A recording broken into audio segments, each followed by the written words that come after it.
ଆରେ ମା ତୁ କାନ୍ଦୁଛୁ କାହିଁକି? ତୋର କ'ଣ ହେଇଛି?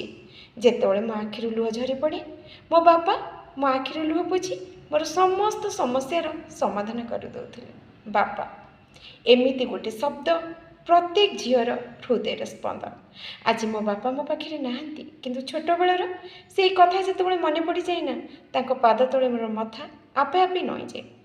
ଯେତେବେଳେ ମୋ ଗଢ଼ିଥିବା ବାଲିଘର ମୋର ଭାଙ୍ଗି ଯାଉଥିଲା, ସେତେବେଳେ ମୋ ବାପା ମୋର ବାଲିଘରକୁ ଗଢ଼ି କହୁଥିଲେ, ମାରେ ତୋ ବାଲିଘର ଭାଙ୍ଗିଗଲା, ମୁଁ ଗଢ଼ିଦେଲି, କିନ୍ତୁ ତୋ ଶାଶୁଘରକୁ କେବେ ବି ଭାଙ୍ଗିବାକୁ ଦେବୁନି।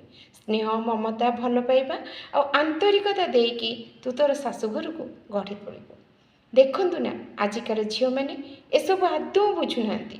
ସେମାନେ ଭାବୁଛନ୍ତି ଆମେ ଏକୁଟିଆ ରହିବୁ, ଏକୁଟିଆ ଖାଇବୁ, କିନ୍ତୁ ତା ଦ୍ୱାରା କେତେ ସମସ୍ୟା ଯେ ଘଟୁଛି ତାହା ସେ ଅନୁଭବ କଲେ ବି ପ୍ରଥମରୁ ଜାଣିପାରୁନାହାନ୍ତି। କେତେବେଳେ କିଏ ଆତ୍ମହତ୍ୟା କଲେଣି ତ, କେତେବେଳେ ସ୍ୱାମୀର ଜଞ୍ଜାଳ ନ ସହିପାରି ଘର ଛାଡ଼ି ପଳେଇଲାଣି। ଏମିତି ଅନେକ ଘଟଣା ଘଟୁଛି, କିନ୍ତୁ ମନେ ରଖନ୍ତୁ, ଗୋଟେ ଆଙ୍ଗୁଠିରେ ଯେତିକି ଶକ୍ତି ନାହିଁ, 5ଟା ଆଙ୍ଗୁଠି ଯେତେବେଳେ ମୁଠିଟିଏ ହୁଏ ସେତେବେଳେ ଅନେକ ଶକ୍ତି ତା ଦେହରେ ଆସିଥାଏ। ଏକଥା ମନେ ରଖିବା ଉଚିତ। ଗୋଟେ ସୁନ୍ଦର ଭିଡ଼ିଓଟିଏ ଆପଣମାନଙ୍କ ପାଇଁ ଅର୍ପଣ ଷ୍ଟାର ପ୍ରେଜେଣ୍ଟ କରିଛି, ଯାହାର ଲିଙ୍କ୍ସ ମୁଁ ଆପଣମାନଙ୍କୁ ଏ ସର୍ଟସରେ ଦେଇଦେବି।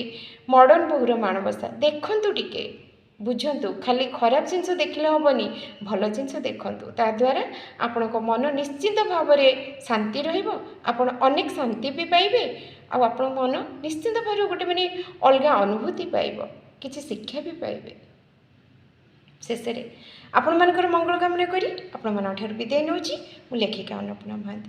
ଆଉ ହଁ, କାହା ପାଇଁ କିଛି ନ କରିପାରିଲେ ନାହିଁ, ସମସ୍ତଙ୍କ ପାଇଁ ମଙ୍ଗଳ ମନାସି 2 ପଦ ମିଠା କଥା ପାରିବା ତ କହି, ହଁ ନା ନାହିଁ? ତେବେ ନିଶ୍ଚୟ ଦେଖନ୍ତୁ ଆଉ ଅନୁଭବ କରନ୍ତୁ, ଆପଣମାନଙ୍କର ମତାମତ ଦିଅନ୍ତୁ। ହଁ, ଅର୍ପଣ ଷ୍ଟାରରେ ଅନେକ ଗୀତ ଭିଡ଼ିଓ ଅଛି, ଦେଖନ୍ତୁ, ଏନ୍ଜୟ କରନ୍ତୁ, ଆଉ ମୋତେ କିଛି ଲେଖିବାକୁ ଆଗକୁ ସପୋର୍ଟ କରନ୍ତୁ।